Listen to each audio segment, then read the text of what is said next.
এই মিথ্যাবাদী কেন লিখলি?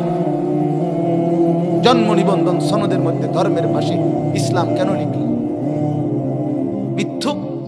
আজকে সারাদিনে যারা এক ওয়াক্ত নামাজ পড়ো নাই, একটা সেজদা যার কপালে নাই, তুমি মিথ্যাবাদী, তুমি ডাকাত, অসভ্য, জানোয়ার। তুমি লিখলা কেন ভোটার আইডি কার্ডে তোমার ধর্ম ইসলাম? তুমি যদি মুসলমানের বাচ্চা হও তো তোমার উপরে নামাজ ফরজ না? ওই ছেলেরা বলো না কেন? বলো ছেলেরা, বলো তো নামাজ পড়লে না কেন? ওই ছেলে বেহায়ার মতো হাসে, ওই অপদার্থ, হেতে হেতের গায়ে হেলান দিয়া ঠেলা দিয়ে হাসে। হেতে সুন্দর লাগতে আছে যে আমার এই তো কয় অসুবিধা কি, আমি তো এই ঢকে রে। তুমি কি মনে করছো আমি ছেড়ে দেবো বেটা? হ্যাঁ, সিদ্ধান্ত নিয়েই বইছি, নিয়ত করে বসি। এখন জেনে কইছি একবারে শুই, আর যাতে না আইন লাগে, আর লাগতো না আইন আমার।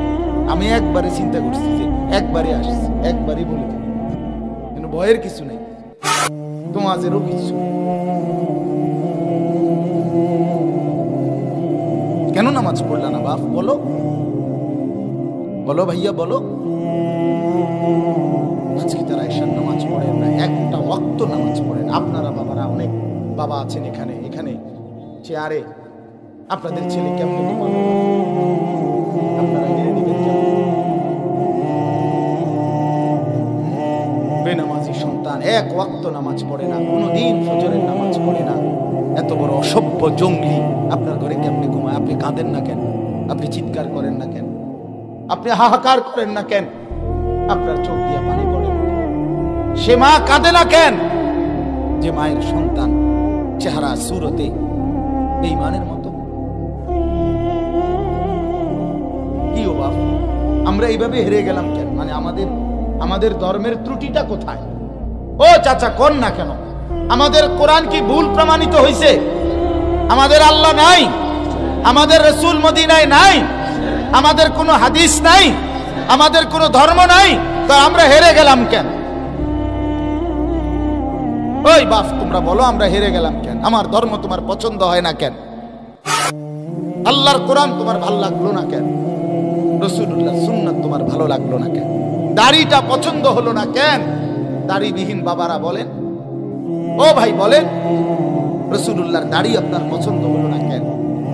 নবীর চাইতে সৌন্দর্যময় আর কে ছিল আপনার কাছে জানা? রাসূলুল্লাহ সাল্লাল্লাহু আলাইহি সাল্লামের চাইতে সুন্দর কায়নাতের ভিতরে, আল্লাহর কোটি কোটি মাখলুকাতের ভিতরে তার চাইতে সুন্দর কে?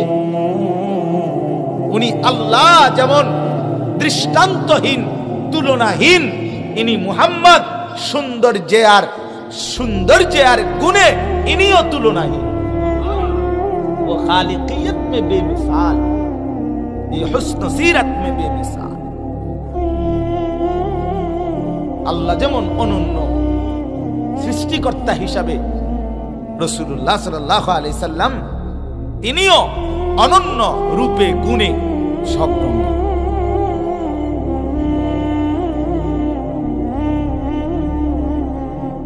কার চুলে কার মতো দাঁড়াইয়া যে পেশাব করো, কাকে দেখে শিখলা?